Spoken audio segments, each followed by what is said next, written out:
এদের মধ্যে কে রোবট? তাহলে তুমি কি বলতে পারো এদের মধ্যে কে রোবট?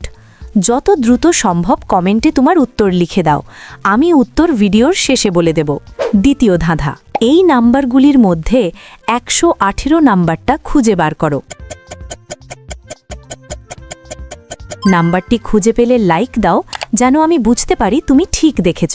তৃতীয় ধাঁধা, যখন তুমি শেয়ার বাটনে ক্লিক করো তারপর মোর বাটনে ক্লিক করো, এখন দেখো প্রথম অ্যাপসটি কি আসে। আমার মনে হয় ট্রুকলার অ্যাপসটি। আমার অনুমান যদি সঠিক হয় তবেই তুমি এগোতে পারবে। তুমি কি জানো, তুমি যদি সকালে ঘুম থেকে উঠে একটা সুখবর পেতে চাও তাহলে আমাকে সাবস্ক্রাইব করে রাখো। ফাইনাল ধাঁধা, সাবধান, এটা কঠিন। তোমার কিবোর্ড থেকে এই ইমোজিটা খুঁজে বার করো। তুমি কি খুঁজে পেয়েছো? উত্তর এখানে দেখো, প্রথম জনের গোড়ালিতে একটি ব্যাটারি মিটার আছে।